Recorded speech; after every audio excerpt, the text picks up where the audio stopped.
Nous vous informons que ce programme est déconseillé aux moins de 10 ans.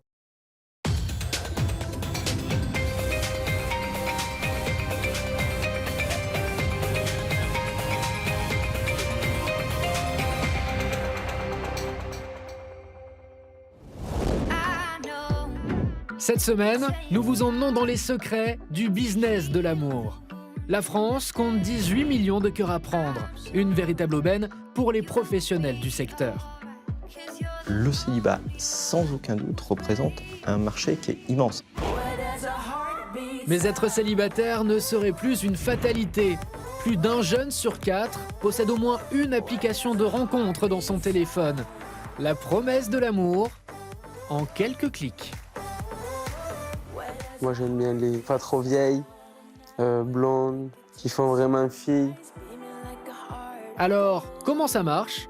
Les traditionnelles agences matrimoniales peuvent-elles survivre à ce raz-de-marée numérique ? Et qui sont les grands déçus de l'amour dans tout ça ?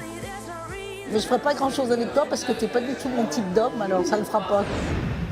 En France, le pays du romantisme, 470 000 personnes se passent la bague au doigt chaque année. Le mariage représente l'amour, le ciment dans un couple et le début d'une vie à deux. Preuve à l'appui, depuis une décennie, des salons de mariage fleurissent partout en France. On en dénombre une centaine chaque année dans l'Hexagone. C'est un marché qui ne connaît pas la crise. Alors, à qui profite ce business juteux de 5 milliards d'euros ? Qui sont ces futurs mariés prêts à dépenser les économies de toute une vie pour la journée de leurs rêves ? Elle est vraiment magnifique, elle a vraiment un gros coup de cœur. Mais de l'amour à l'infidélité, il n'y a parfois qu'un pas. Qu'est-ce que t'as pas à côté que tu recherches ici? Les infidèles ont désormais un nouveau terrain de jeu, le web. Ils peuvent tout y trouver. Quelqu'un avec qui partager un moment charnel ou encore un hôtel pour accueillir leurs ébats en toute discrétion. Vous avez la particularité, le lit donc, qui bouge horizontalement et verticalement. Sexe, promesses d'éternité et désillusion, plongés dans les secrets du business de l'amour, du mariage à l'infidélité. Bonsoir à tous et bienvenue dans votre magazine d'enquête sur Énergie 12.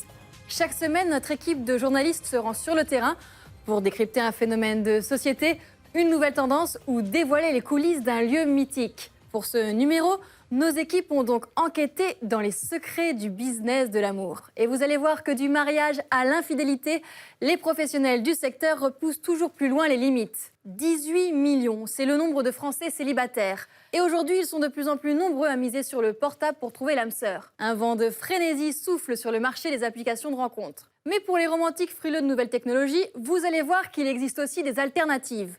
Du coach qui vous aide à draguer sur la toile à la traditionnelle agence matrimoniale, il n'a jamais été aussi facile de trouver chaussures à son pied. Alors pourquoi y a-t-il autant de cœurs à prendre en France et que valent ces nouveaux outils en séduction ? Dans les secrets du business des célibataires, l'amour à quel prix ? C'est une enquête signée Émilie Brunat. Saint-Hippolyte, près de Perpignan, dans le sud de la France. C'est ici que vit Adrien, 20 ans, un véritable addict des sites de rencontres sur smartphone. Chaque matin, dès le réveil, il se rue sur ses applications de dating. Moi j'aime bien les pas trop vieilles, blondes,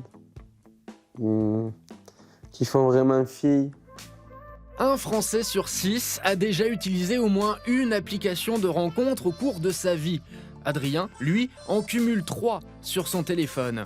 Et pour mettre tous les atouts de son côté, il soigne sa présentation en photo. Moi j'ai mis celle-là déjà parce que j'aime beaucoup. Ça fait classe avec le nœud papillon, bien coiffé, une petite montre. Après j'en ai mis une autre, c'était à la salle de sport, pour qu'ils voient que je suis un peu sportif. Séduire l'autre par des photos ou des échanges écrits, depuis 2 ans, Adrien n'utilise que ce mode de drague. Une séduction virtuelle qui, selon lui, n'a que des avantages. Une fille qui est super belle, sur les photos, on peut aller lui parler, lui dire coucou. Si elle répond, tant mieux. Si elle répond pas, tant pis. Alors que si on la voit dans la rue, jamais de la vie, on va oser aller lui parler, aller lui demander, j'en sais rien, moi rien qu'un bonjour, alors qu'on la connaît pas. Et cela semble marcher, puisque ce célibataire dit communiquer avec pas moins de 30 femmes différentes chaque mois. Un tiers de ses contacts aboutissent à un rendez-vous. Adrien fait partie des 30% de jeunes qui utilisent leur smartphone pour draguer. Un phénomène particulièrement répandu chez les moins de 35 ans. « 18 millions, c'est le nombre de célibataires en France. Ils sont 3 fois plus nombreux qu'il y a 30 ans. Pour les professionnels de l'amour, c'est devenu un marché particulièrement juteux, estimé à plus de 300 millions d'euros. Le célibat, sans aucun doute, représente un marché qui est immense. Et si le célibat n'est plus une fatalité, l'amour reste un idéal de vie pour 8 Français sur 10. Chaque jour, 300 000 célibataires se rencontreraient grâce aux nouvelles technologies. Tu veux boire quoi? Moi, j'ai pas rien. Un Français sur 5 a déjà consulté un site de rencontre et plus d'un jeune sur 4 possède au moins une application de dating sur son téléphone. Nos utilisateurs donc, sont principalement urbains. Ils ont entre 18 et 35 ans. Alors qui sont ces professionnels de l'amour qui promettent aux solos de trouver l'âme sœur? Quelles sont leurs méthodes? Le but, en fait, c'est que je me substitue à toi lors de mes entretiens du coup, avec les jeunes filles. Le résultat est-il toujours à la hauteur des espérances? Notre journaliste a mené l'enquête dans l'univers feutré du célibat. Elle est partie à la rencontre des candidats à l'amour qui ont parfois payé le prix fort pour avoir cru à une belle histoire. J'ai fait ça pour être heureux, en fin de compte, ça m'a brisé encore plus qu'avant.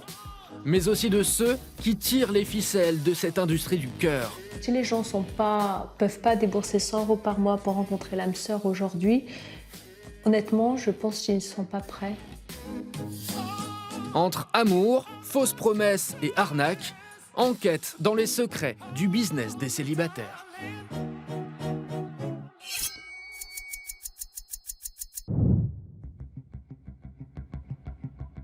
En France, il existe aujourd'hui près de 2000 sites dédiés aux célibataires.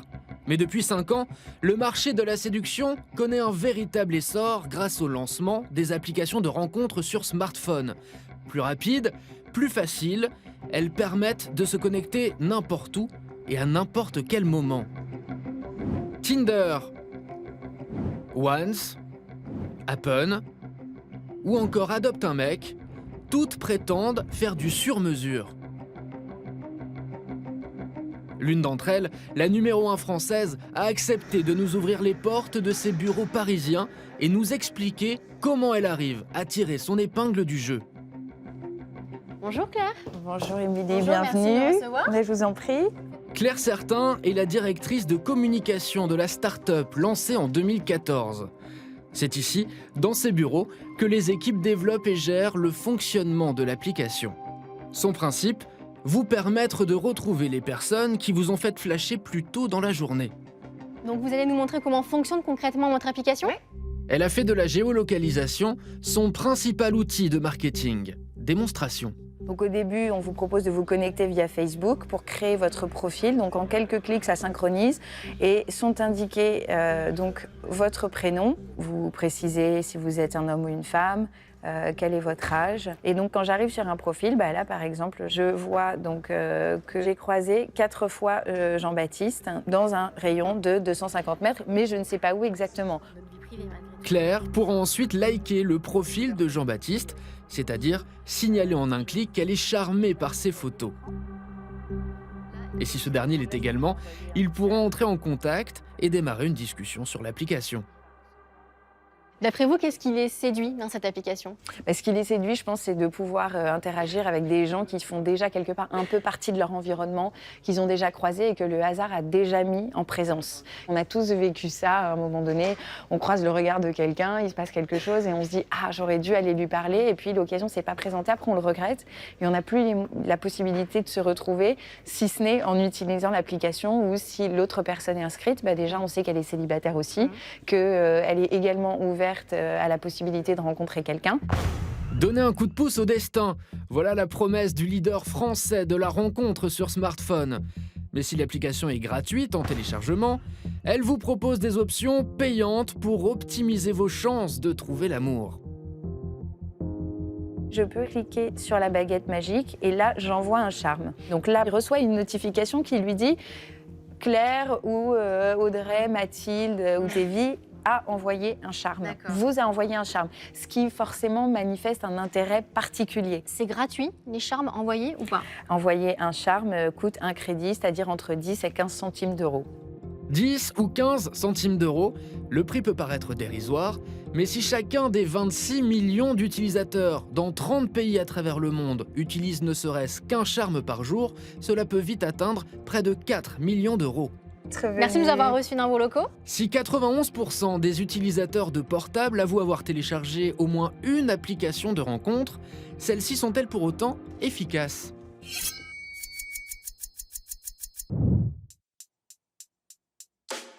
Retour à Perpignan. Nous retrouvons Adrien, l'addict des applications qui va concrétiser sa drague virtuelle par un rendez-vous. Tu veux boire quoi? Une fois installés, les deux jeunes gens font doucement connaissance. Et qu'est-ce qui t'a plu sur mon profil? Quand tu déjà m'y ta tête, parlais? parce que tu juges que par rapport à ça. Et après, après on s'est bien entendu, du coup ça donne envie de venir. L'approche est timide.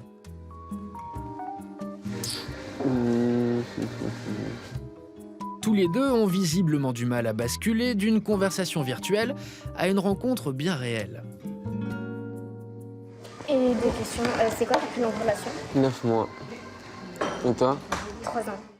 Après 30 minutes d'échanges infructueux, entrecoupés de longs silences, les deux célibataires se quittent. Je vais y aller. Tu sens le temps que t'ailles à la gare et tout. Yes. Merci. On s'écrit, on s'appelle, ok? Ciao, ciao. Pour Adrien, le bilan est mitigé. Le rendez-vous s'est bien passé, elle était là à l'heure. Qu'est-ce qui pourrait se passer entre vous? Je pense qu'il peut y avoir un jour de fête ou une petite bêtise entre nous et c'est tout, ça lendemain. Des rencontres comme celle-là jalonnent le quotidien d'Adrien depuis bientôt 2 ans. Le jeune homme ne conçoit l'amour qu'à travers le prisme de son smartphone. Pourtant, ces applications ne seraient peut-être pas le lieu idéal pour trouver l'âme sœur. Le nombre d'utilisateurs qui admettent n'y rechercher que des aventures sans lendemain a fortement progressé, passant de 22% en 2012 à près du double en 2015.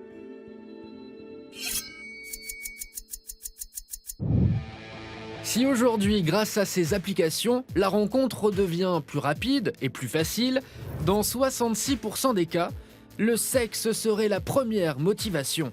Mais cette liberté sexuelle 2.0 ne serait pas sans risque. La presse internationale ne cesse de relater les faits divers survenus lors des rendez-vous galants avec des personnes rencontrées sur les applications de dating. Si en France, pour le moment, aucun cas dramatique n'a été signalé, dans les pays anglo-saxons, des affaires de ce genre se sont multipliées. Pour comprendre comment les prédateurs utilisent cette nouvelle technologie pour traquer leur proie, notre journaliste s'est entretenu avec Denis Jacopini, expert en informatique spécialisé en cybercriminalité. Pour quelqu'un de malveillant, on est des proies. Comme on est en mode émotionnel, on est forcément beaucoup moins prudent. Surtout si on tombe dans une situation où on recherche quelqu'un. Donc on est en attente de quelque chose et tout ce qui peut se présenter qui ressemble à ce qu'on attend, forcément, ça va déclencher chez nous la volonté d'y croire et on va baisser nos barrières. Et selon notre expert, sur ces applications, le piège le plus fréquent serait celui du faux profil. Comment être sûr qu'on a affaire à une vraie personne sur ce genre de site de rencontre? Si on veut vérifier que la personne est une vraie personne, c'est voir sa photo de profil si elle est utilisée ailleurs sur Internet. Si on voit cette photo sur plein de sites de rencontres différents, avec des profils différents, avec des personnes qui n'ont pas le même âge, pas le même nom, quelque part, ça doit éveiller les soupçons. Démonstration. Une fois qu'on a enregistré la photo de la personne sur son ordinateur, on peut la faire glisser sur la fenêtre de Google Images et instantanément, Google va nous faire apparaître tous les sites internet sur lesquels cette photo apparaît. Je vais pouvoir voir qu'il n'y a pas d'image similaire à ce profil. Donc, conclusion? Conclusion, a priori, ce profil est vrai. Mais néanmoins, lorsque une rencontre est envisagée, faut toujours rester prudent, se rencontrer dans un lieu public, par exemple. Éventuellement, que quelqu'un, une amie ou un ami soit informé que ce rendez-vous a lieu, parce qu'on ne sait jamais ce qui peut se passer par avance. Face à l'augmentation des délits liés aux applications, les autorités policières et les spécialistes en cybercriminalité comme Denis Jacopini tiennent à mettre en garde.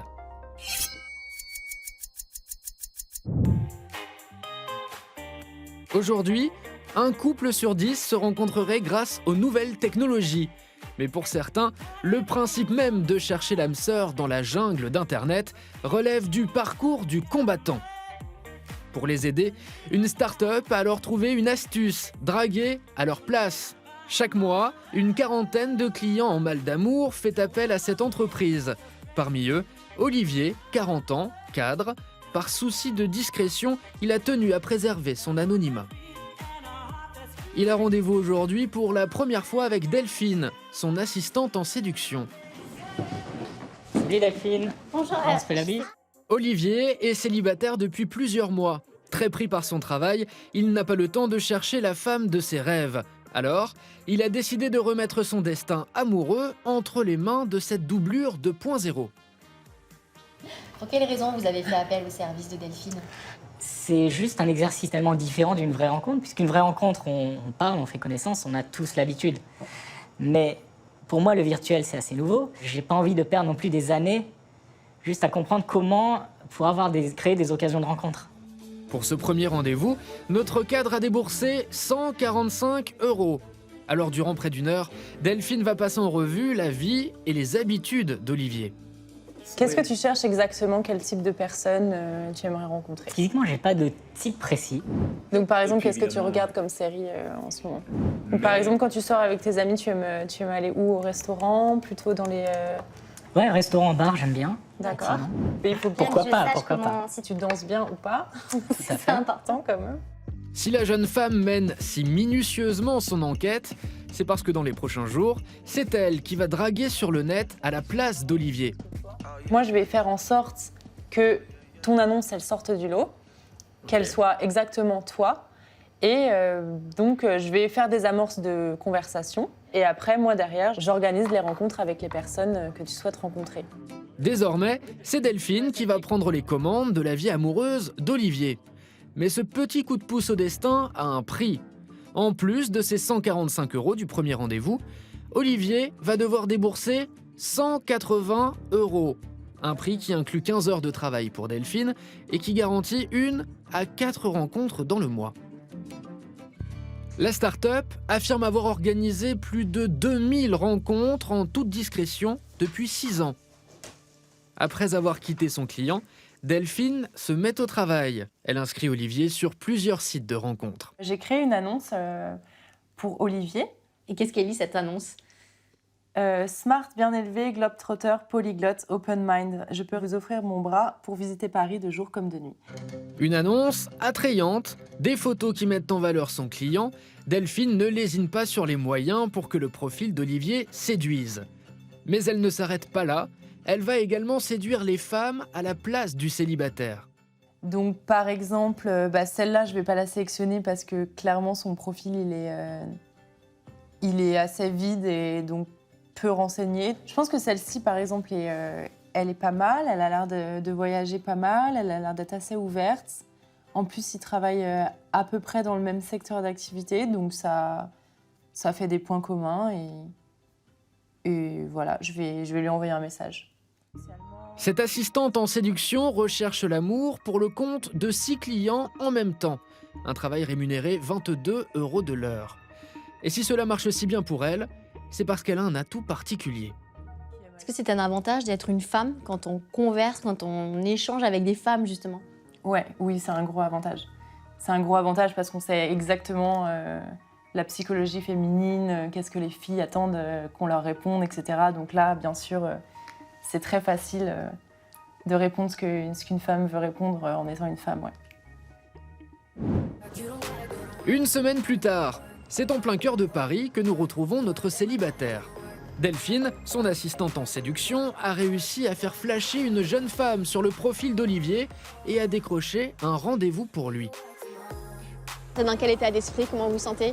L'idée, c'est plutôt de passer un bon moment, aller boire un verre et puis voilà, en toute légèreté. Et qu'est-ce que vous attendez de ce rendez-vous? Idéalement, on ne sait jamais, faire la bonne rencontre et sinon, dans le pire des cas, voilà, un bon moment, passer 1 heure, 2 heures voilà, avec une personne agréable et sympathique.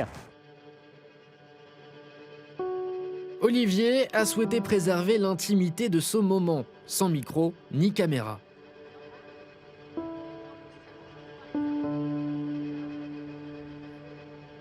Une heure et demie plus tard, c'est en compagnie de la jeune demoiselle que l'homme ressort de son rendez-vous. Après avoir accompagné la jeune femme, Olivier ne cache pas sa joie.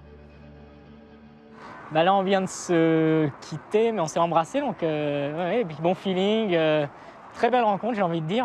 Donc après, on va voir, espérons qu'il y ait une suite. Si ça venait à marcher, donc avec cette jeune femme, est-ce que vous allez lui dire que vous avez eu recours à une assistante en séduction? Je sais que vu de l'extérieur, ça peut paraître aussi comme une démarche artificielle, donc je sais pas trop. Cette première rencontre a donné lieu à d'autres rendez-vous, mais l'homme n'a toujours pas avoué à sa prétendante avoir eu recours à une assistante en séduction.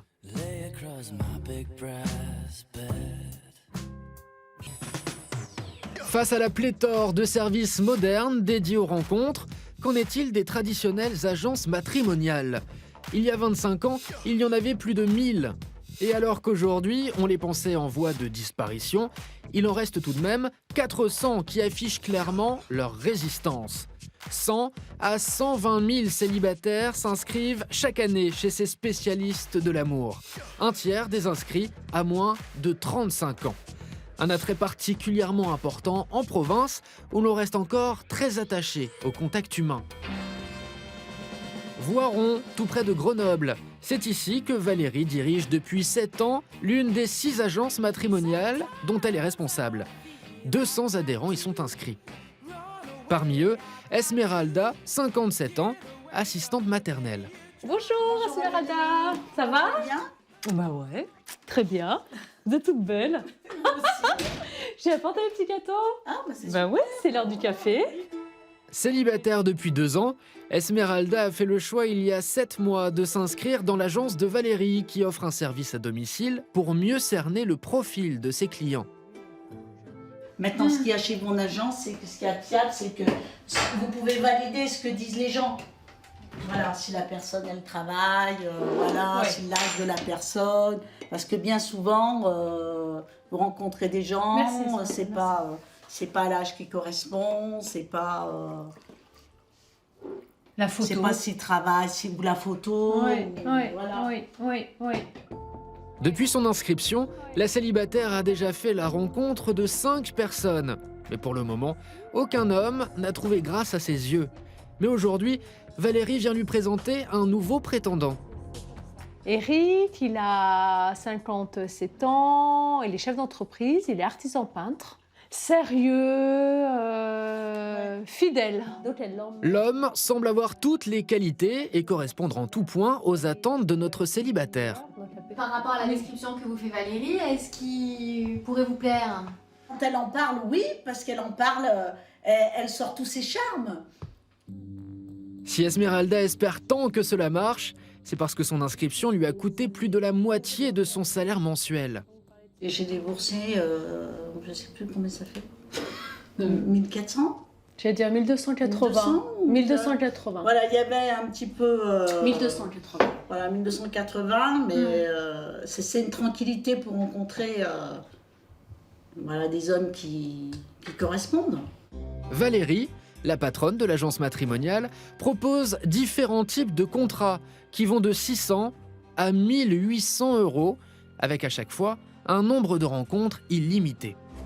Selon elle, c'est le prix à payer pour trouver l'amour. Pourquoi c'est si cher? Moi, je trouve pas très cher. Si les gens peuvent pas débourser 100 € par mois pour rencontrer l'âme sœur aujourd'hui, honnêtement, je pense qu'ils ne sont pas prêts. Quelqu'un qui va me dire, moi, pour ce prix-là, je vais m'offrir un voyage. Mais attendez, c'est pas n'importe quelle démarche quand même. Moi, les gens, je leur dis, le but, c'est que ça bouleverse votre vie. Hein. C'est plus qu'un beau voyage quand même. Hein. Le beau voyage, ils le feront à deux. Hein. On voit bien dans quelle société on vit. Alors la société serait-elle responsable de la progression du nombre de célibataires? Ils étaient 13 millions en 2014, contre 18 millions aujourd'hui. Pour le savoir, nous sommes allés à la rencontre de Géraldine Prévost-Gigant, psychopraticienne et spécialiste de la rencontre amoureuse. Bonjour Madame Prévost-Gigant. Bonjour, bienvenue. Merci de m'accueillir. Est-ce que la rencontre amoureuse est devenue beaucoup plus complexe aujourd'hui? Nous sommes dans une société consumériste et donc ça s'infiltre dans l'univers amoureux. Et donc on va rencontrer les gens comme on feuillette un catalogue, on va rencontrer les gens et ne plus les voir très rapidement, comme on jette un objet qu'on l'on aura utilisé. Certains célibataires se tournent encore aujourd'hui vers les agences matrimoniales. Qu'est-ce qui les séduit en particulier? Je pense que dans la tête des gens, il y a tout cet imaginaire de sérieux, d'accompagnement, d'adaptabilité, ce qui est le cas pour certaines agences et qui n'est pas le cas pour d'autres. Après, ça dépend vraiment à quelle porte on frappe. Avec des profils vérifiés et des entretiens personnalisés, les agences matrimoniales auraient donc plus de facilité que les applications de rencontres à former des couples. Seulement 9% des utilisateurs des sites de dating débouchent sur une relation stable. Là où les agences, elles, prétendent avoir un taux de réussite qui frôle les 50%. C'est bien tous ces arguments qui ont poussé Paul à s'inscrire dans une agence matrimoniale en 2011. Pourtant, rien ne s'est passé comme prévu. On va ouvrir la valise aux souvenirs, ou aux mauvais souvenirs. Ne trouvant pas la femme de sa vie en France, ce quadragénaire se tourne vers une société spécialisée dans les unions avec les jeunes femmes de l'Est. Dès la première rencontre, il signe un contrat sur lequel il va fonder tous ses espoirs. Donc voilà le contrat. Que stipule le contrat concrètement? Qu'est-ce qu'il dit? On a le droit de choisir donc 12 jeunes femmes tous les 3 mois. Donc on leur écrit, et puis normalement, on doit rentrer sur 12, on doit au moins avoir un contact éventuellement. Et moi, ça m'a coûté la coquette somme de 3 850 €. Sachant qu'en plus, moi, j'étais obligé de faire un crédit pour ça. Et en fin de compte, tous mes espoirs sont tombés à l'eau, quoi. L'homme s'endette sur 4 ans pour pouvoir trouver l'amour. Durant 1 an, comme le stipule son contrat, il se rend à l'agence une fois par trimestre pour rentrer en contact avec 12 prétendantes, soit 48 femmes au total. Aucune d'entre elles ne lui a jamais répondu. Et celles qui vous intéressaient, vous avez cherché à les contacter? Oui, j'ai cherché à les contacter. J'ai jamais eu de retour. J'ai jamais eu de réponse. J'ai fait ça pour être heureux. En fin de compte, ça m'a brisé encore plus qu'avant. Que si j'étais resté normal ou que j'aurais fait quelque chose autre en France. Le résultat était complètement à l'inverse de ce que je voulais, de ce que je souhaitais. Voilà. Il faudra 4 longues années à Paul pour enfin se décider à porter plainte. C'est là qu'il découvre qu'il n'est pas un cas isolé. Au total, il serait plus de 1000 victimes à avoir versé, sans résultat, à cette même agence, des sommes allant jusqu'à 22 900 €. Certains auraient rencontré des femmes qui ne correspondaient en rien aux photos des catalogues. D'autres, comme Paul, n'ont jamais eu de retour. Pour maître Fabien Inker, avocat des parties civiles qui a réussi à obtenir l'annulation de plusieurs contrats, il est clair que l'agence fait état de plusieurs défaillances. Est-ce que ces femmes existent vraiment? On n'a pas pu avoir de preuves formelles que les femmes présentées dans le catalogue correspondaient aux femmes qui ont été effectivement présentées à nos clients. Donc, ça ne veut pas dire que ces femmes n'existent pas. Ces photos, elles viennent forcément de quelque part. Après, ce n'était pas à nous d'apporter la preuve que ces femmes existent ou que la mise en relation avait bien été faite ou pas. C'était à l'agence et l'agence n'en a pas été capable. Donc à partir de là, notre travail s'arrête là. On a simplement constaté qu'il y avait un contrat avec des prestations, que nos clients avaient payé pour ça et que ces prestations ne correspondaient pas à celles qui ont été fournies. Aujourd'hui, l'agence n'existe plus, mais notre journaliste a réussi à joindre par téléphone l'ancienne dirigeante de cette entreprise. Elle nie les faits et crie au complot. Comment vous expliquez que certains clients n'aient jamais rencontré les femmes qu'on leur proposait? C'est faux, tout est faux. C'est faux. Nous avons un salarié malhonnête qui a monté un stratagème pour faire couler la société.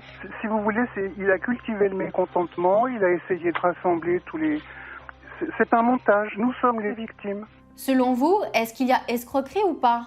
Non, il n'y a pas d'escroquerie. Comment voulez-vous qu'il y ait des escroqueries lorsqu'on fait signer des contrats en double exemplaire à chacun de nos adhérents? C'est pas possible. L'agence est condamnée en appel en 2014 pour pratiques commerciales trompeuses. Aujourd'hui, elle est poursuivie pour escroquerie en bande organisée. L'affaire est toujours en cours d'instruction.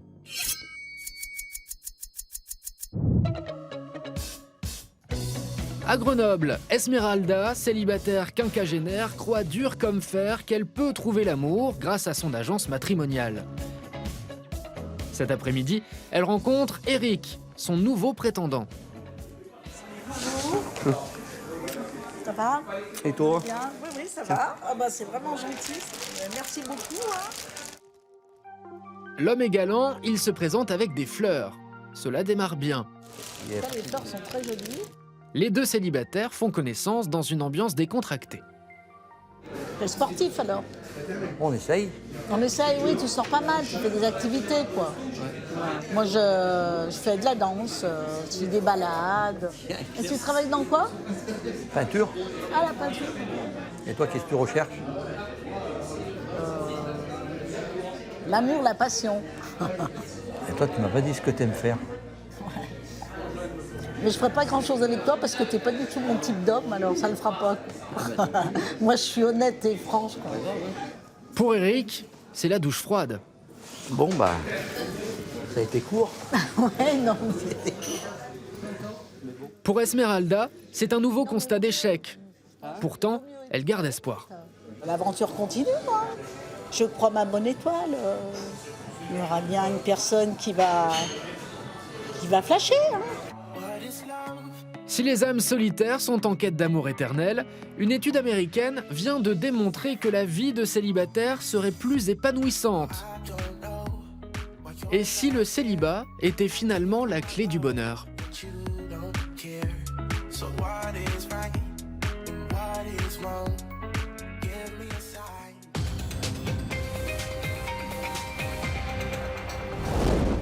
Chaque année, 470 000 Français se disent oui. Et en 20 ans, les futurs mariés ont bien changé. Plus âgés, plus indépendants financièrement, mais surtout plus attentifs à leur budget. Ils sont de plus en plus nombreux à organiser eux-mêmes leurs noces. Et ça, les professionnels du secteur l'ont bien compris. On voit fleurir dans l'Hexagone des salons qui leur sont dédiés. Notre équipe s'est rendue au salon du mariage à Paris. Alors, quelle guerre se livrent les prestataires pour attirer les amoureux sur leur stand? Et peut-on vraiment y faire de bonnes affaires? Dans les secrets du business de l'amour, les coulisses du salon du mariage, c'est une enquête signée Florian Thomas.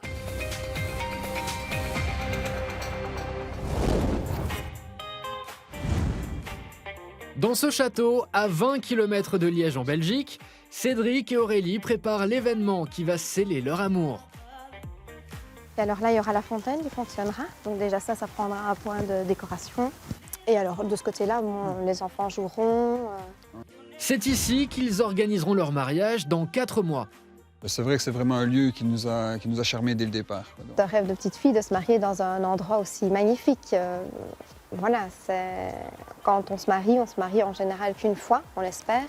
C'est ce qu'on voulait vraiment une belle salle, quelque chose qui nous marque entre guillemets et qui marque également notre amour. Ce lieu hors du commun n'a coûté que 800 € au couple, alors que le prix moyen d'une salle est de 2200 € la soirée. Leur secret, un concept de plus en plus en vogue, le mariage sponsorisé.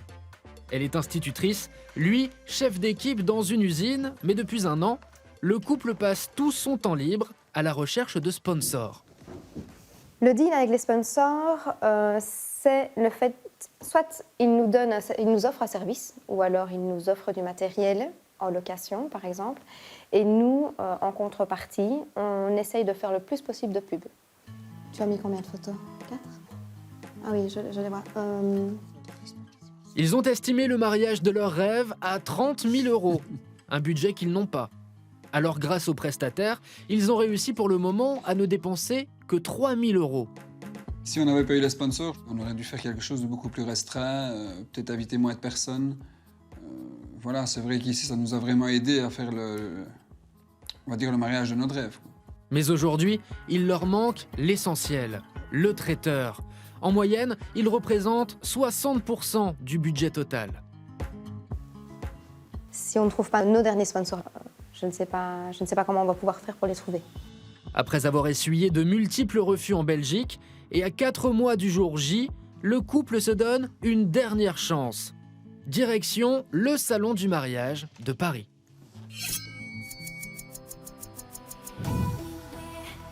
En France, 470 000 personnes se passent la bague au doigt chaque année. Le mariage représente l'amour, le ciment dans un couple et le début d'une vie à deux. C'est un tournant dans la vie d'un homme ou d'une femme, voilà. On perd ce genre d'événement malheureusement, donc à Noël il n'y a pas tout le monde, aux anniversaires il n'y a pas tout le monde, donc un mariage normalement il y aura tout le monde. Et pourtant, il y a 2 fois moins de mariages qu'il y a 30 ans et on s'unit de plus en plus tard, 35 ans en moyenne.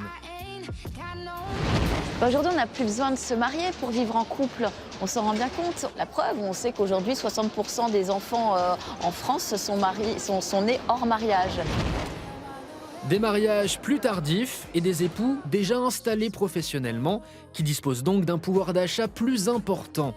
Une aubaine pour les spécialistes de cette industrie qui rapporte 5 milliards d'euros par an. C'est un marché qui ne connaît pas la crise. Preuve à l'appui, depuis une décennie, des salons de mariage fleurissent partout en France. Mais pourquoi ce rendez-vous est-il devenu incontournable? À qui profite ce business juteux? Qui sont ces futurs mariés prêts à dépenser un budget moyen de 8 200 € pour la journée de leur rêve? Pour le comprendre, notre journaliste a mené l'enquête au cœur du salon du mariage de Paris. Ça va bien? Très bien, et toi Florian? Très bien. On va faire un petit tour du salon? Ici se bousculent chaque année 27 000 visiteurs, 27 000 candidats au mariage, en quête d'un délicieux traiteur ou encore de l'emblématique robe de mariée. Ça fait très drôle de se voir en princesse. Pour attirer dans leur filet ces amoureux, les exposants se livrent une véritable guerre. C'est un peu la loi de la plus forte et de la plus belle. Argent, business et amour, bienvenue dans les secrets des salons consacrés au mariage.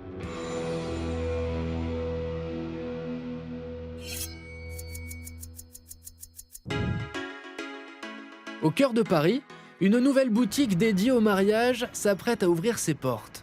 Bonjour. Alexis. Salut. Comment vas-tu Florian, ça va? Ça va bien. Bon bienvenue dans mon concept store. C'est encore en travaux un petit peu. C'est encore en travaux et c'est censé ouvrir dans 3 jours. Ce lieu, qui se veut chic et branché, a pour ambition de devenir le paradis des futurs mariés. Ok. Robes, costumes, alliances, ils trouveront sur place tout ce qui est indispensable pour se dire oui. Pour Alexis, cette boutique, c'est le projet de toute une vie. Une vie qui tourne autour du mariage depuis 3 générations. Moi, je suis né dans le mariage. Mes parents étaient fabricants de robes de mariée. Mes grands-parents étaient fabricants de robes de mariée. Donc je suis né dedans. Je me suis dit, j'ai ça dans le sang. Pour se faire connaître et attirer les clients, Alexis a fait le choix stratégique de devenir exposant à l'incontournable salon du mariage de Paris. Mais à moins de 24 heures du jour J, les préparatifs ont pris du retard.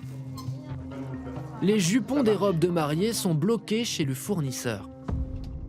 Ben non, j'ai pas reçu et nous on part dans le salon dans une demi-heure quoi. Vous me rappelez pour me dire? Merci, merci, merci. Voilà. On a des imprévus de dernière minute. On va voir comment ça va être rendu, mais j'espère qu'on va sauver l'affaire. Je commence vraiment à paniquer. On peut aller voir les robes que tu as sélectionnées? Mais oui, je peux. Non, parce que j'aimerais bien voir par rapport au prix, par rapport au style. Alexis est stressé, alors sa mère Mireille est venue lui donner un coup de main. Elle doit choisir 7 robes que son fils amènera au salon du mariage. Celles qui doivent faire mouche auprès des clientes au premier regard. Il ne faut pas se tromper, mais chacun a son avis sur la question. Satin de soie. T'as pas changé de fournisseur. Hein, mais attends, tu vois bien qu'il reste encore des robes là. Ça fait le même fournisseur, je comprends. Mais non, pas. mais attends, il y a que ça. on va pas se disputer. Attends. Là, mais non, regarde, t'en as encore 4 là. Oui, t'en as besoin de 7, Alexis. 7. Ah oui, d'accord. Okay. Alors 3, attends, 4. avant de. Voilà. Ça fait 4. Bon, il y en a une de plus qu'on va retirer, mais on va voir par rapport au style. D'accord. Ok, emballé. C'est qui le patron en matière de robe ici? Normalement, c'est le patron en matière de robe, c'est censé être moi, mais je délègue un petit peu à ma mère le dernier mot. C'est un côté féminin quand même, c'est la robe de mariée, donc bon, je la laisse choisir. Mais là, voilà, elle a enlevé finalement celle que... elle écoutera plus Zora, qui est ma responsable boutique, que moi même. C'est la famille, mais c'est pas grave. Alexis lâche prise. Difficile de s'imposer face à Mireille. Elle aura le dernier mot. Lui doit finir de charger le camion pour le salon. D'autant plus que, bonne nouvelle, les jupons sont enfin arrivés. Ah, super. Je signe là, ici le premier. C'est mes jupons, voilà, c'est arrivé. Donc je vais les descendre en bas et on va les vérifier. On va soulager. Grave. Désormais, tout est prêt. Direction le salon du mariage, porte de Versailles. C'est bien fermé. Allez, c'est parti. C'est ici que se déroulera cet événement tant attendu. Bonjour. Ça va bien? Très bien, et toi, Florian? Très bien. On va faire un petit tour du salon. L'organisateur, c'est lui, Stéphane. Depuis 12 ans, son job, c'est de placer les exposants. Ici, tout l'univers du mariage est représenté, du petit imprimeur au géant du textile. Vous pouvez m'expliquer le but de ce salon? Oh bah le but est très simple, c'est quand on a enfin décidé de se marier, quand elle a enfin dit oui, il va falloir commencer à préparer la noce. Et alors là, c'est un vrai casse-tête, c'est 1 an de préparation, à trouver des milliards de prestataires différents, du lieu au traiteur. Au lieu de passer des mois et des mois à préparer son mariage, au moins en 2 jours, on fait un réel tour d'horizon de ce qui se passe dans la planète mariage. De 1 000 € pour un stand de 3 mètres carrés jusqu'à 28 000 € pour 80 mètres carrés. L'addition est salée. Et à ce prix-là, chacun veut la meilleure place. Zora, Alex, il y a un arbre qui arrive, on va le mettre où l'arbre? Un immense arbre qui arrive. Hein. Derrière, non? D'accord. Alexis a déboursé 7 200 €, un investissement important pour ce jeune chef d'entreprise. L'emplacement vous convient? Toujours des surprises quand on arrive, voilà, c'est d'aller central, c'est vrai. De toute façon, les gens sont obligés de passer par là. Maintenant, je découvre un très sympa, hein, All You Need Is Love, c'est magnifique, mais c'est en plein milieu, un poteau. Bon, je vais pas faire mon lourd et faire un scandale, de toute façon, j'ai pas le choix, mais c'est pas top d'avoir un poteau comme ça, quoi. L'emplacement ne rassure pas vraiment l'exposant, mais il devra faire avec. Dans moins de 12 heures, le salon ouvrira ses portes et le stand est loin d'être prêt. Ça te choque ou pas? Il y a intérêt que tout soit prêt demain, ça c'est clair. Je suis arrivé tout à l'heure, il n'y avait pas le rideau, il n'y avait pas le... J'ai un peu stressé tout à l'heure quand je suis arrivé, ça je vous le cache pas. J'étais un peu mais bon, ça y est, ça commence à prendre forme, mais c'est toujours comme ça, c'est pas... Ça redescend, mais entre ça, et entre la boutique qui ouvre dans 3 jours et entre le salon, le stand, il y a un peu de pression quand même. Alexis restera une bonne partie de la soirée pour que tout soit prêt. Samedi matin, c'est le jour J. Les visiteurs font déjà la queue devant le salon. À l'intérieur, c'est l'effervescence. Messieurs, on ouvre dans 10 minutes. On n'a plus le droit à rien avoir dans l'allée. Le compte à rebours a démarré pour Stéphane, l'organisateur. David, t'as eu mon message? Qu'est-ce qui se passe? Et tu lis tes textos, tu sauras. Ah, je sais pas. Il est où, Tidekina? C'est le truc d'après, là, ici, là. Ils ont cru que c'était l'allée, leur stand. Toujours. On a le stress du public qui, je l'espère, sera au rendez-vous. Et puis le stress des exposants qui dépassent un petit peu des allées, à qui il manque une traverse, un boîtier électrique qui marche pas, j'ai pas d'électricité, et juste quand il y a le monde qui arrive, c'est normal, quoi, c'est les derniers petits détails. Mais bon, comme on est prêt à 99,9% depuis hier soir, on est assez tranquille. Mesdames et messieurs les exposants, le salon ouvre ses portes au public. Je vous souhaite un excellent salon à tous. Merci. On a du Larsen.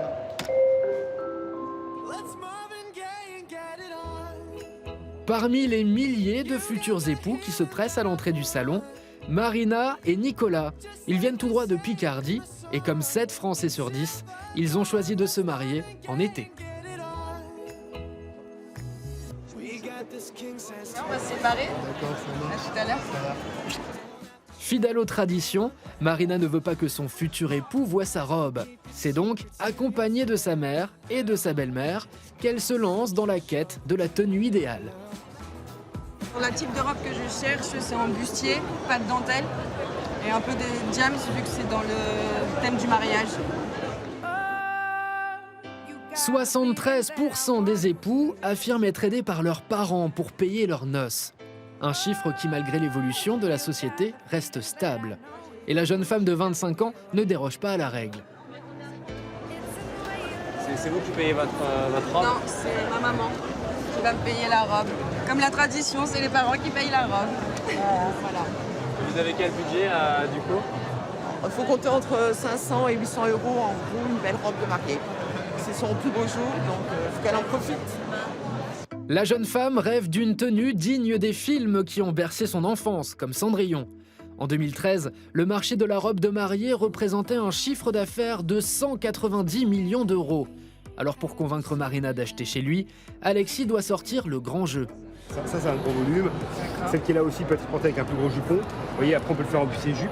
Des robes haut de gamme vendues entre 800 et 4000 €. Mais problème, faute de place, Marina ne peut pas essayer. Au plaisir, n'hésitez pas à nous appeler. D'accord, merci beaucoup. Pour Marina, c'est rédhibitoire. Le fait qu'il n'y ait pas l'essayage sur place, je trouve vraiment que c'est un handicap parce qu'on ne peut pas se projeter, on va dire, sur la robe. Il faut vraiment imaginer, c'est être dedans en fait. Et je m'y vois moins. Alexis va devoir trouver une parade pour attirer sur son stand les jeunes femmes pour qui le mariage symbolise souvent le début de la vie à deux. Malgré les apparences, pour les Français, cette union sacrée n'est plus un passage obligé. Marina Marcoute, auteure du grand livre du mariage, analyse pour nous l'évolution de ce rite depuis une dizaine d'années. Plus de 80% des personnes disent qu'on volait pour des raisons d'amour. Mais le mariage a changé aussi parce que on n'est plus obligé de se marier. La pression de la société, la pression familiale ont disparu, ou en tout cas, se sont un petit peu évanouies, et on va se marier effectivement par choix. On va se marier plus tard, donc on va avoir plus de moyens de se marier, puisqu'on est installé dans la vie active, et on va surtout organiser son mariage différemment. On va prendre plus de temps pour l'organiser, de 1 à 2 ans. C'est pour ça qu'on aura aussi plus les moyens, le temps de faire des économies, et donc de dépenser plus. Aujourd'hui, le budget moyen pour un mariage est de 8 200 €. Devenu un véritable show, 4 couples sur 10 affirment être prêts à emprunter pour impressionner leur famille et leurs amis le jour J. Comment vous expliquez ces mariages spectacles comme Je pense que vous le savez, on est dans une société où on montre beaucoup. On veut prouver qu'on a réussi, on veut prouver qu'on a absorbé les codes de la société. Donc on va les développer en faisant un peu de show-off, en crânant un petit peu. Sur son stand, Alexis, lui, espère bien séduire ces nouveaux flambeurs de l'amour. Servez-vous, tenez, prenez une petite plaquette aussi commerciale. Merci. Voilà, vous avez 30% de remise pour l'ouverture. Pour attirer des clients, il a tout prévu, 15 000 flyers et même des petits cadeaux. On offre des petits bracelets aux mariés, aux futurs mariés, c'est assez sympathique.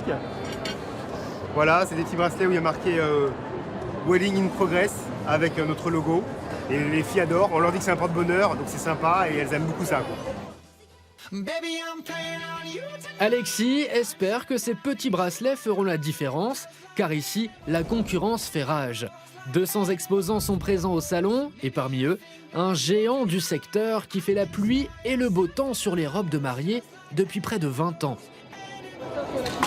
Pour annoncer sa présence sur le salon, la société lance l'opération communication dès 10 h du matin. Et ça marche. Les futurs mariés se battent déjà pour essayer les robes. Ça fait princesse, le tulle brillant.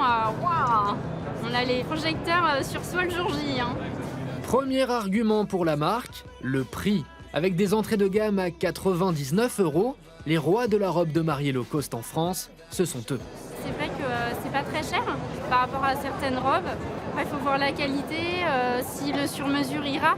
Parce que la robe de mariée, il faut quand même qu'elle nous aille parfaitement bien. Tu peux me donner un catalogue, s'il te plaît? Isabelle, une des responsables, s'agite pour que tout le monde soit servi à temps. Une robe de mariée sur 4 dans l'Hexagone est achetée chez eux. Pas question de ternir l'image de la marque. Elles veulent tout essayer. Je m'attendais pas à ce qu'il y ait autant de monde sur le stand. Et encore, c'est que le matin.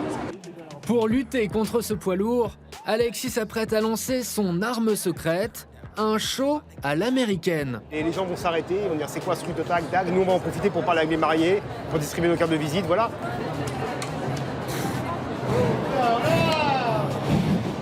Cette guerre de la communication se poursuivra tout le week-end pour séduire les futurs mariés, car le secteur du mariage se porte très bien.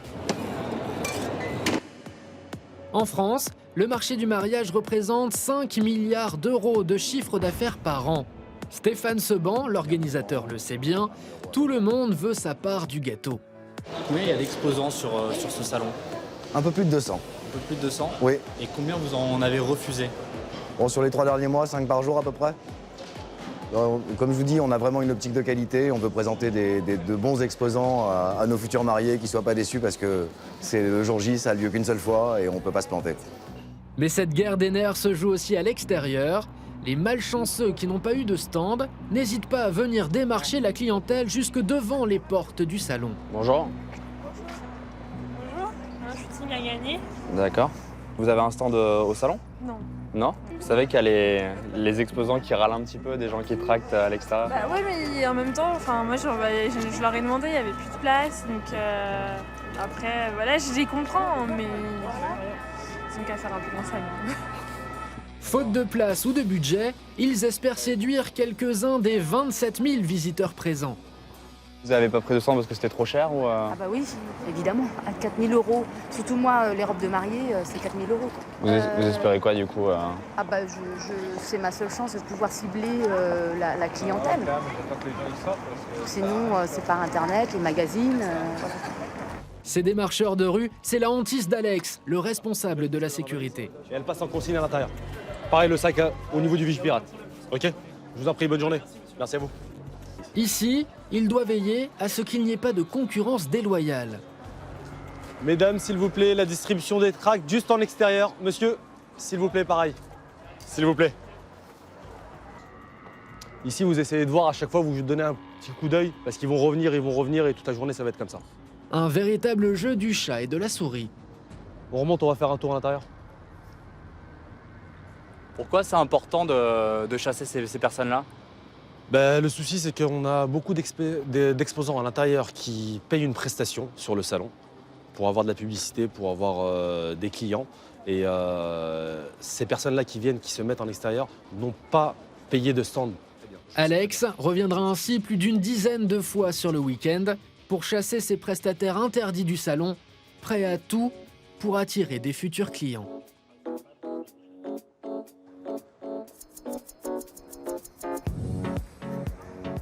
Nous retrouvons Aurélie et Cédric, le couple belge. Ils viennent tout juste de parcourir 350 km pour être là. Car pour financer leur mariage sponsorisé, ils doivent obtenir le maximum de ristournes. Ils savent que pendant ce genre d'événement, les prestataires sont prêts à baisser leur prix jusqu'à 30%. Alors, pour mener à bien leur mission, chacun son rôle. Moi, je fais plus dans l'argumentation et alors Cédric, il est plus en négociation. Un peu plus dans le business, on va voir ce qu'on peut obtenir. C'est d'avoir un maximum. Objectif du jour, trouver un traiteur pour moins de 2 000 €. Un vrai challenge quand on sait que le dîner représente en moyenne 60% du budget global d'un mariage. Moi, je suis ouverte moi, je trouve ça intéressant. Après, la partie sponsoring sur la Belgique, vous me proposeriez la même chose plutôt sur la région parisienne, ce serait peut-être plus intéressant pour nous en termes de retombées. Une contrainte géographique auquel les amoureux n'avaient pas pensé. Pas de succès auprès des traiteurs, ils tentent leur chance pour obtenir des cartes de visite. On cherche des partenaires, des personnes qui pourraient nous aider dans notre projet. Ça, moi, je peux pas vous le dire directement. Il faudrait en discuter, pourquoi pas, avec la direction. Nouveau revers, les patrons sont absents, sa botte en touche. C'est vraiment ça que j'aimerais bien. Dernière tentative, le fleuriste. Vous travaillez sur la Belgique aussi? Parce que nous sommes belges. Pardon? Je vais pas aller en Belgique pour 200 €, c'est sûr. Alors, Voilà. C'est un non ferme et définitif. Aurélie et Cédric ont fait chou blanc. On va les recontacter par email parce que c'est un petit peu difficile comme ça de discuter lors d'un salon. Et voilà. Si pour le couple belge, la journée a été infructueuse, Marina, elle, enchaîne les stands, toujours à la recherche de sa robe de princesse. Elle espère trouver son bonheur. Déjà, c'est le côté un petit peu traditionnel, Ouais, voilà, comme exactement. ça, comme un corset. Traditionnel. Et surtout, du coup, elle s'ajuste vraiment sur votre corps. D'accord. Bah ouais, on va C'est bien l'essayer. d'essayer.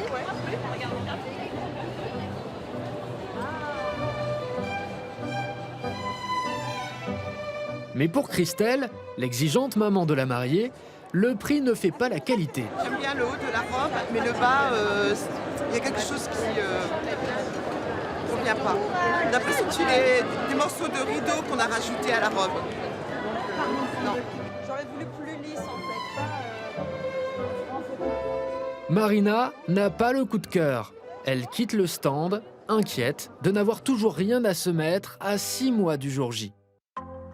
Mais la traditionnelle robe reste-t-elle toujours le symbole d'un mariage? N'a-t-elle pas pris un coup de vieux face à l'évolution des mœurs et des coutumes? Réponse avec Marina Marcoute, journaliste et auteure du livre Bien choisir sa robe. Aujourd'hui, quelle place occupe la robe de mariée? Elle est toujours importante. C'est toujours un peu le clou du spectacle. Mais on va y mettre un petit peu moins d'argent, finalement, puisqu'on peut trouver des robes à petit budget, tout petit budget. Est-ce que du coup, c'est toujours la robe blanche classique? Alors, ça fait peu de temps, en fait, ça fait une centaine d'années que la robe blanche est la couleur du mariage. C'est depuis la reine Victoria. Un peu plus de 100 ans. Oui, aujourd'hui, le blanc est même revenu à la mode. Avec les manches? Et c'est bien dans une robe blanche que Marina projette de sceller son union. Attention. Wow. Après de longs mois de recherche et plusieurs essayages infructueux, elle affiche enfin un grand sourire. Ah, ça fait bizarre. C'est vraiment une princesse. Elle est vraiment, elle est vraiment magnifique. Elle a vraiment un gros coup de cœur. La robe fait l'unanimité. Ça vous fait quoi de voir votre fille Un pincement. Ça me rappelle, disons, il y a 25 ans, quand je me suis mariée. Comment? C'est émouvant. Elle est belle? Ouais, très belle. Là, je me dis que bon, je perds ma fille, maintenant elle devient une femme et une future maman. Voilà, je suis heureuse pour elle. Christelle est submergée par l'émotion. Mais au moment de passer à la caisse, petit problème. La maman de la mariée avait un budget serré, 800 € maximum. Or, la robe de Marina coûte 1100 €, soit 300 € de plus. Alors moi, le maximum que je peux vous faire, c'est 1050. Je ne pourrais pas aller plus que ça. Vraiment, je fais un effort pour faire plaisir. Vraiment parce que je sais que c'est son coup de cœur, mais je ne peux pas aller plus que ça, vraiment. Elle est un petit peu en dehors de votre budget? C'est pas grave. J'ai qu'une fille, donc voilà. Elle qu'elle se fasse plaisir, disons, c'est son jour à elle, donc il n'y a pas de souci. Contente, ma fille? Oui, très contente. Costume et robe enfin trouvés, Marina et Nicolas partent soulagés. On n'a plus qu'à faire la fête maintenant et puis passer devant le maire.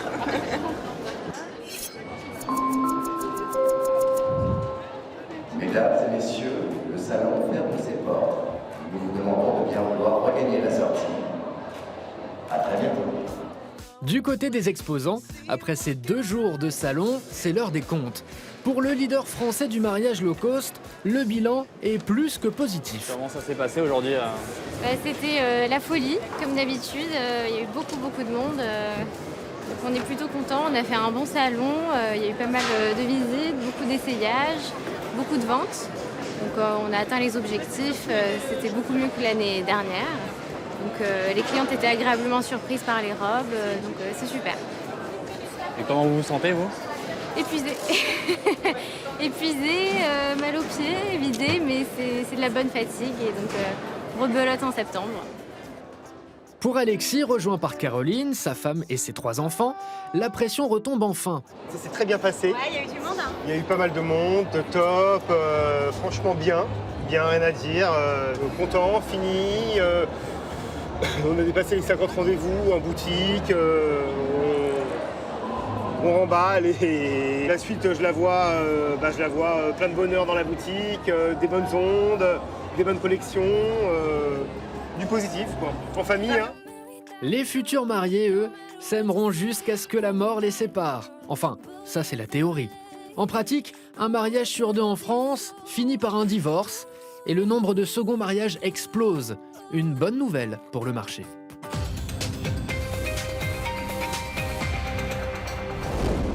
Du mariage à l'infidélité, il n'y aurait qu'un pas.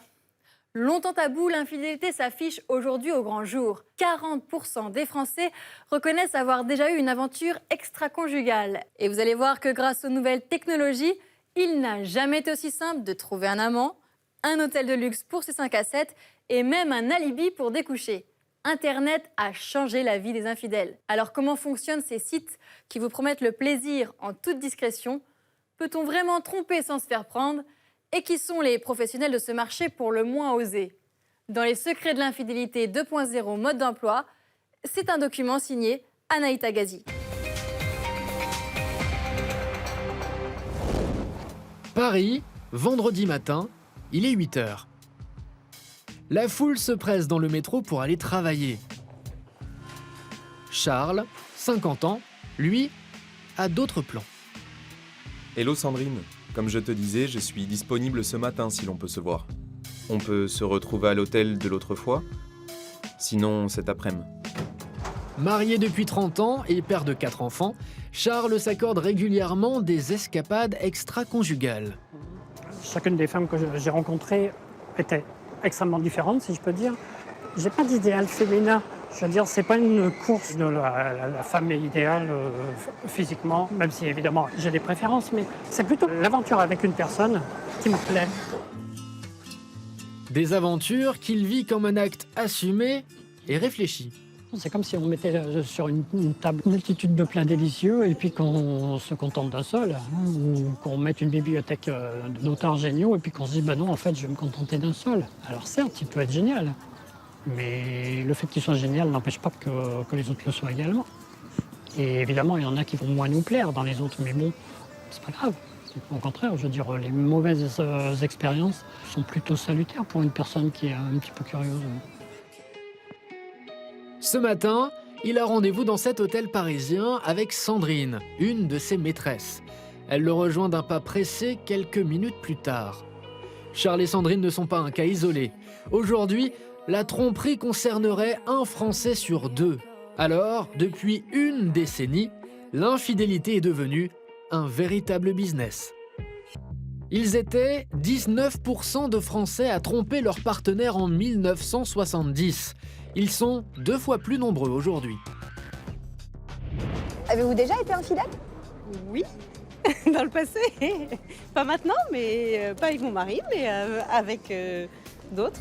Je pense qu'en règle générale, lorsqu'on est infidèle, il y a 2 possibilités. Soit c'est quelque chose de assez compulsif, un peu inhérent à la personne, soit parce que, comme on dit communément, il manque quelque chose à la maison. À quel moment est-on infidèle? Quand on trompe sa femme, par exemple.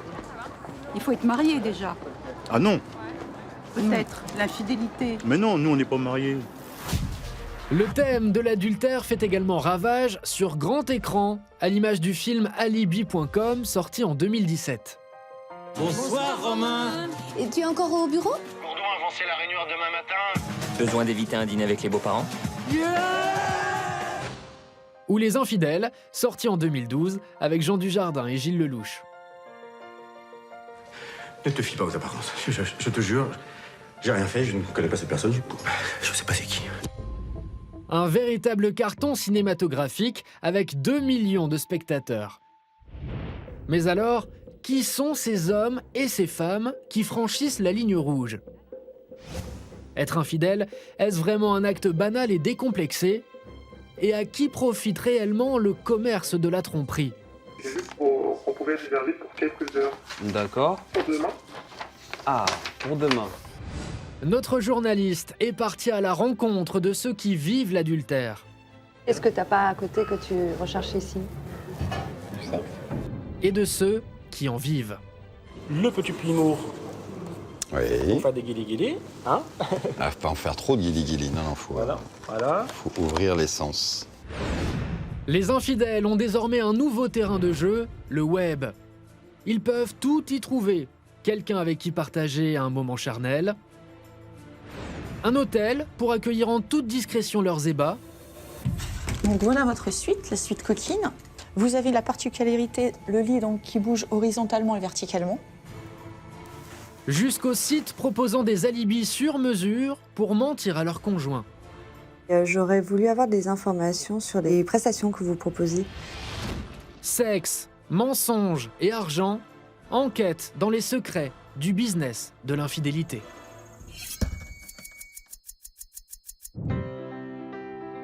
Veille de Saint-Valentin, en plein cœur de Paris, se prépare un coup promotionnel d'un genre particulier. Tout se passe bien, la distribution se passe bien. Je vous ai ramené des flyers parce que je pense que vous en avez un manque. Tenez. À la tête des opérations, Solène Payet, directrice de communication d'un site internet unique en France, dédié aux personnes mariées en quête d'aventure extra-conjugale. Donc bien cibler les hommes. Voilà, avec le petit discours habituel sur la Saint-Valentin, sur l'offre. Un bouquet acheté pour votre femme, un bouquet offert pour votre maîtresse. Voilà, avec le sourire toujours. Et on va les voir. D'accord.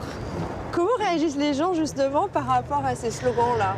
Ça dépend des gens, forcément. Il y en a qui vont rigoler parce qu'ils savent que c'est des messages légers qui sont faits justement pour faire sourire. D'autres qui vont le prendre un petit peu mal, un petit peu plus personnellement en fonction de leur histoire personnelle. Mais ça fait quand même, en règle générale, vraiment sourire les gens, qui est le but de cette campagne. Et il y a 2 ans, la société est même allée beaucoup plus loin, en s'invitant par surprise au Salon du mariage de Paris. 3, 2, 1, surprise!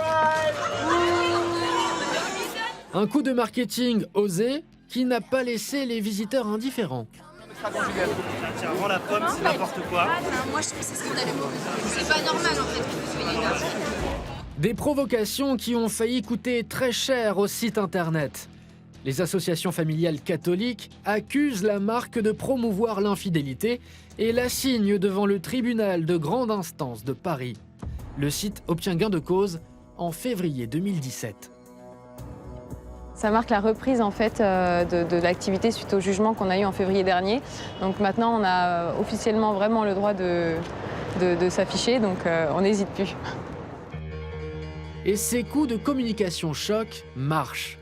Puisqu'en 8 ans, le site affiche fièrement plus de 3 millions d'infidèles.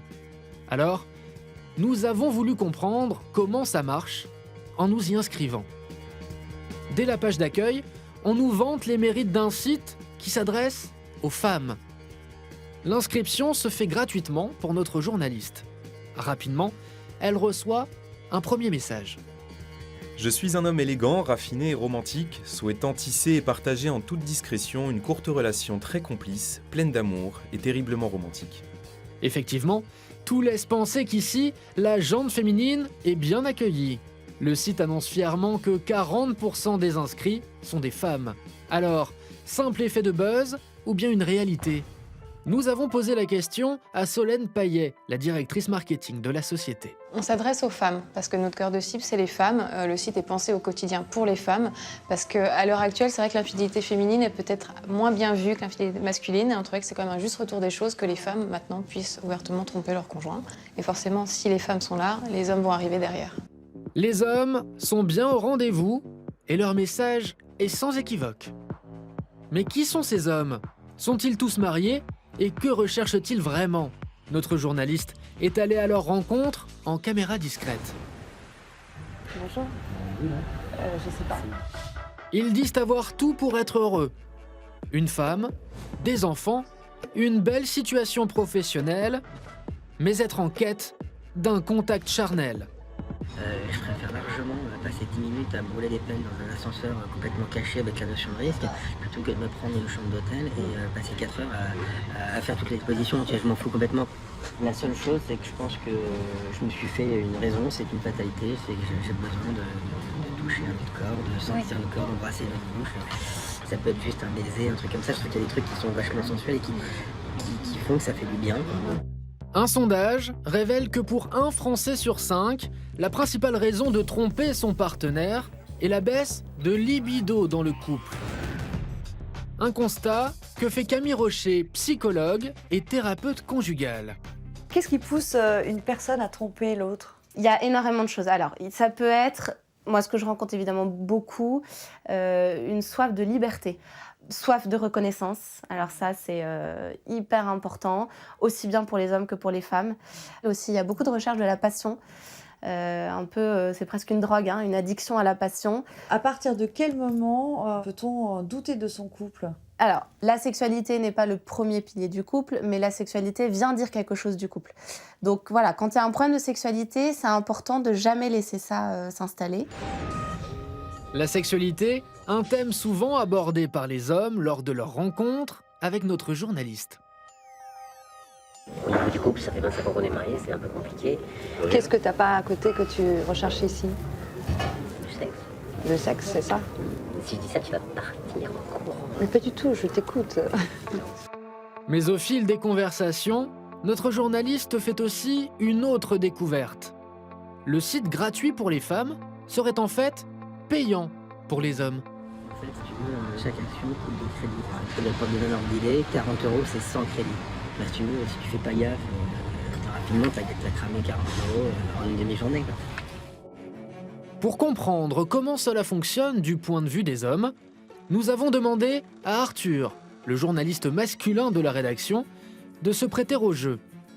Il effectue l'inscription et à peine son profil validé, il reçoit le premier message sur le chat. Mais pour répondre à cette expéditrice de 37 ans, il doit payer. Les forfaits pour les hommes vont du pack découverte à 14,99 € de 25 crédits jusqu'à 99 € pour un pack de 400 crédits.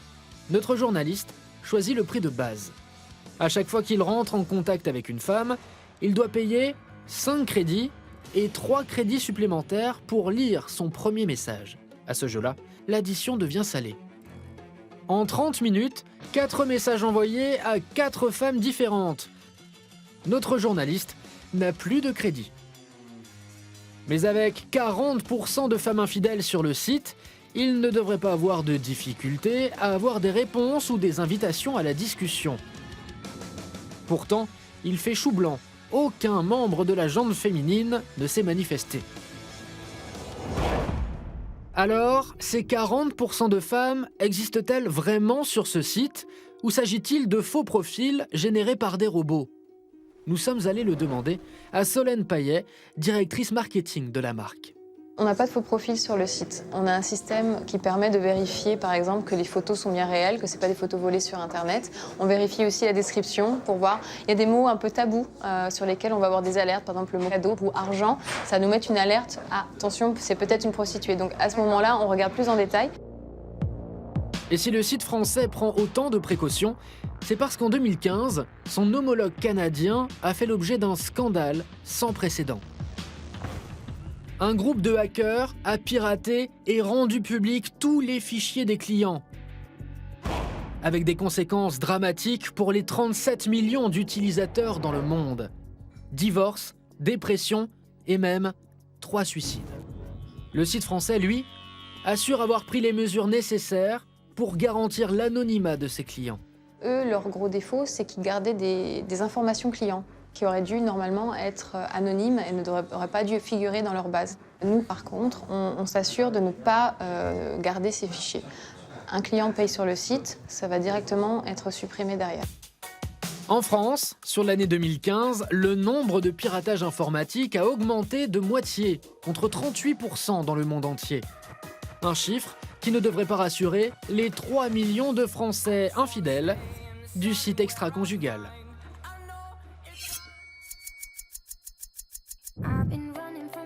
Si Internet permet de devenir infidèle en un simple clic, des établissements hôteliers, eux, proposent depuis quelques années un nid pour abriter les ébats des couples illégitimes en toute discrétion. Oui, bonjour. Oui, bonjour, je suis pour là des renseignements, s'il vous plaît. D'accord, dites-moi, comment puis-je vous aider? Une plateforme de réservation d'hôtels en a même fait son business. Elle propose aux amants, en mal d'intimité, de réserver discrètement des chambres en journée. Et donc j'aurais voulu réserver une chambre pour mercredi en journée. Le 15. Je vous demande un petit instant, s'il vous plaît, ne quittez pas. Hein. Et je viens d'aller sur votre site et j'ai vu qu'on pouvait réserver pour quelques heures. D'accord. Pour demain. Ah, pour demain. Des appels comme cela, ici, on en reçoit plus d'une centaine par jour. La discrétion est le maître mot. Paiement anonyme, pas de facture, tout est pensé pour qu'aucun indice ne filtre.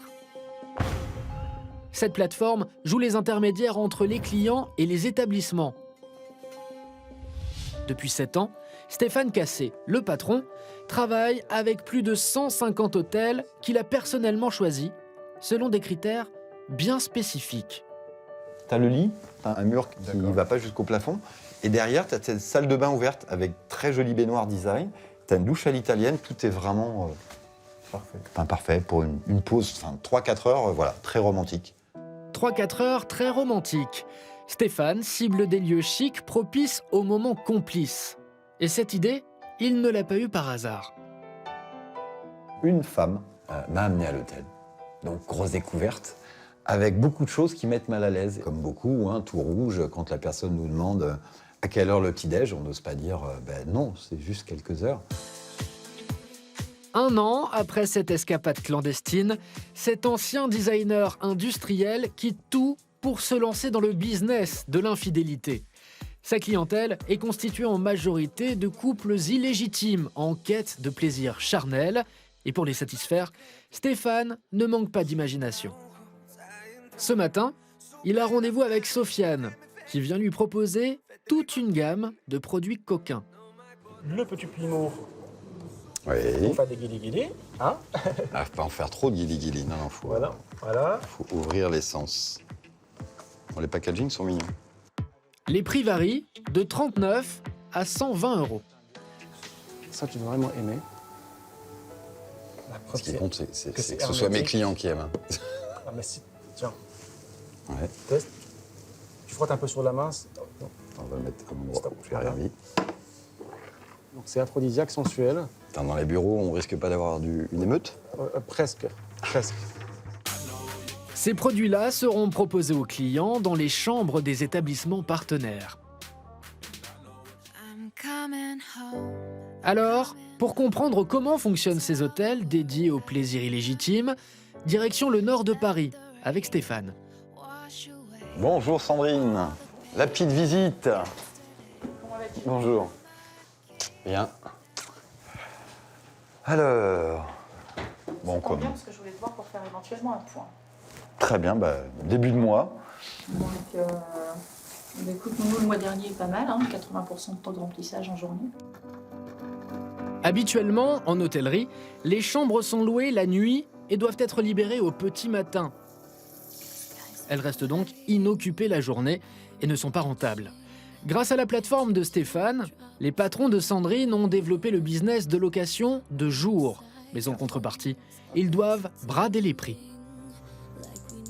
Alors, c'est simple. En semaine, donc, on fait des remises environ de 30% sur une chambre qui a un prix initial donc, de 210 €.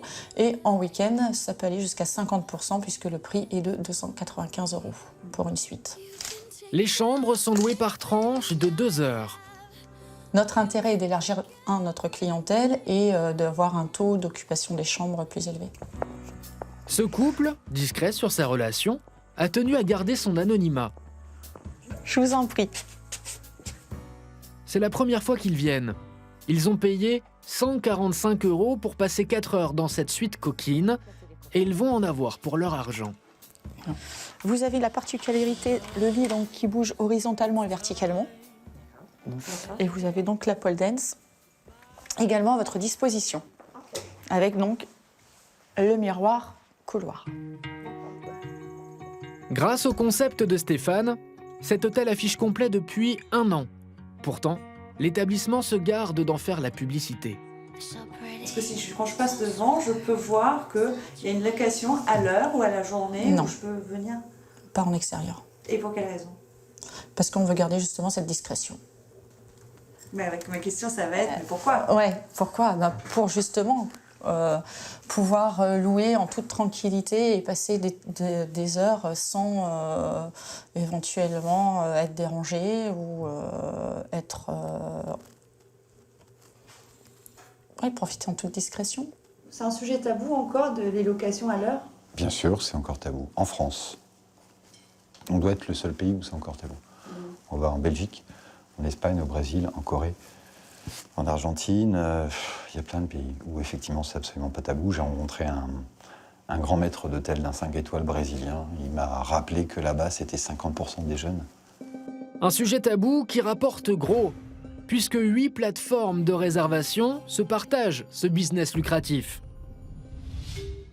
Aujourd'hui, Stéphane est à la tête d'un vrai petit empire. Il gère un volume de 1000 réservations par mois, avec 500 000 € de chiffre d'affaires. Site de rencontres extra-conjugales, réservation d'hôtels en journée de façon anonyme, aujourd'hui, on peut devenir infidèle en un clic. Alors, tous ces nouveaux outils informatiques poussent-ils davantage les Français à commettre l'irréparable ? Nous avons posé cette question à Camille Rochet, psychologue et thérapeute de couple. En fait, les nouvelles technologies viennent faciliter énormément l'infidélité. Déjà, elles facilitent la rencontre parce que mine de rien, avant on était limité, je dirais, globalement à nos collègues de travail et puis bon, à nos voisins. Aujourd'hui, on peut recontacter ses ex hyper facilement, on peut voir sur Internet qu'il y a une personne à côté qui est prête pour un coup d'un soir et voilà. Je vois qu'il y a beaucoup d'infidélités qui se font. Alors on commence sur des petits jeux comme ça, sans importance, sur son portable. Et puis en fait, on commence à discuter avec la personne avec qui on joue. Et puis on parle.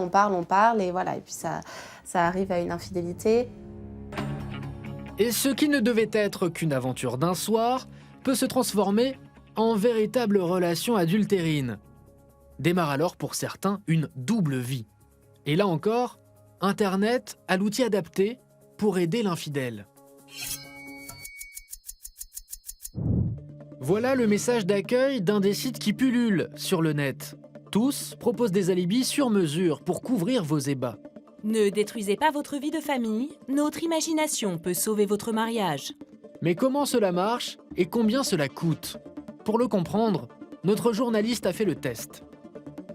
Un premier site propose pour 3 € de générer de faux SMS de la part de votre patron, par exemple. Il suffit de taper le texte dans un formulaire et magie, le message s'affiche, plus vrai que nature, sur votre smartphone. Autre site, autre combine. Pour les couples cachés qui veulent passer du 5 à 7 au week-end romantique, il existe des convocations à des faux séminaires. Facture d'hôtel, billets d'avion et même location de voiture, l'agence vous fournit tous les justificatifs. Bonjour monsieur, j'aurais eu besoin d'une convocation à un séminaire d'entreprise.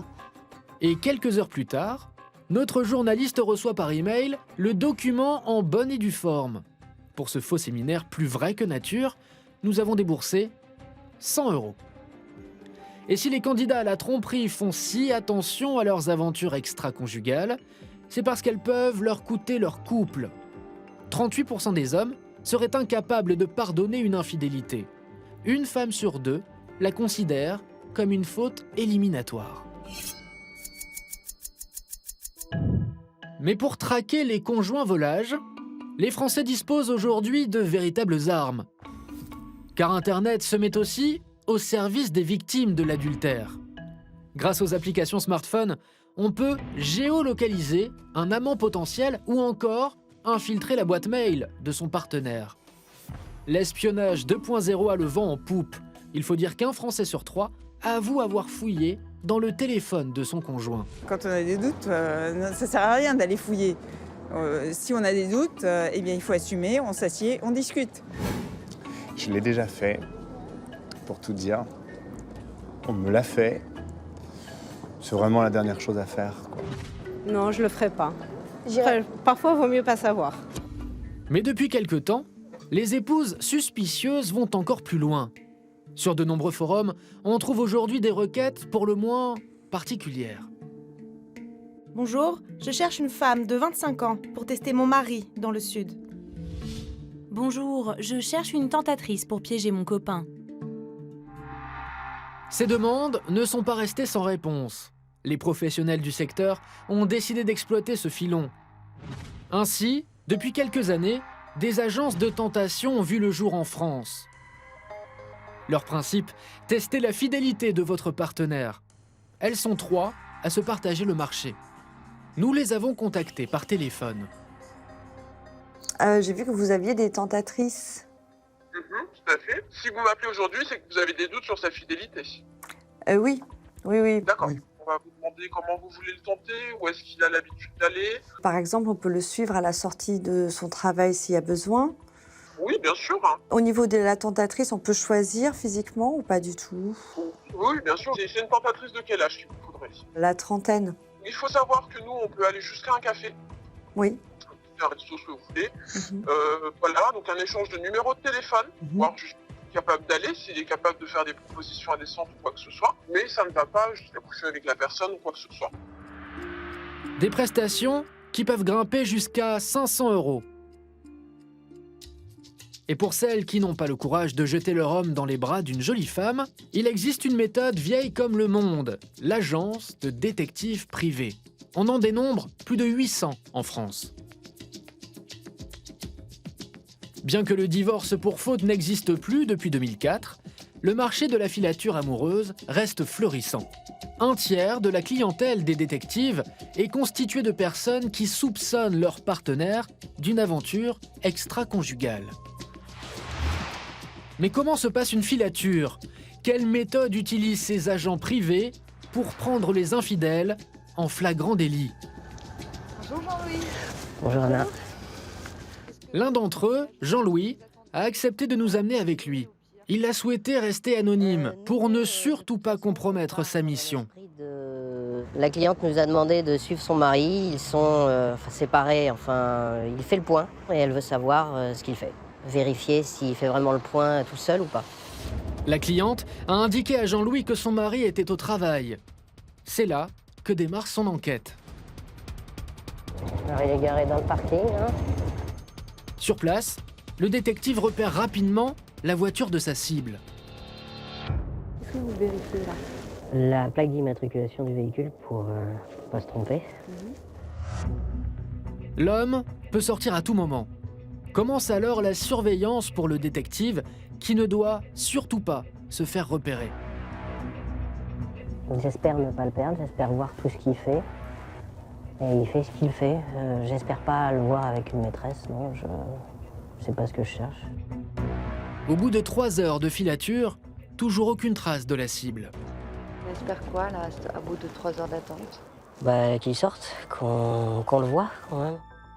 Finalement, au bout de 5 heures de filature, le détective passe un coup de fil à sa cliente. Il apprend alors que l'homme qu'il traque n'est pas venu au travail de la journée et serait chez ses parents ce soir.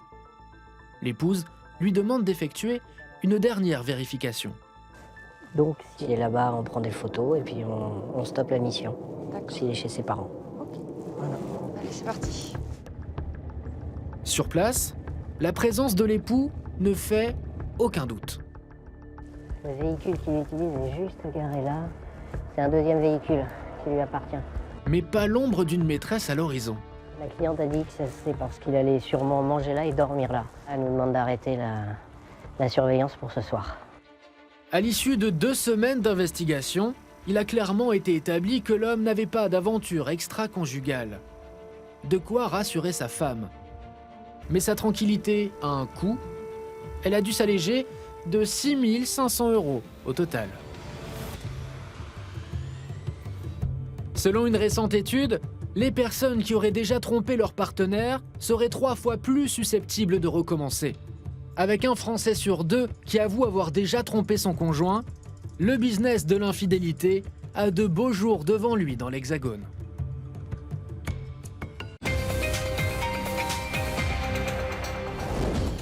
C'est la fin de votre magazine d'enquête. Merci à tous de nous avoir suivis et à très bientôt sur Énergie 12.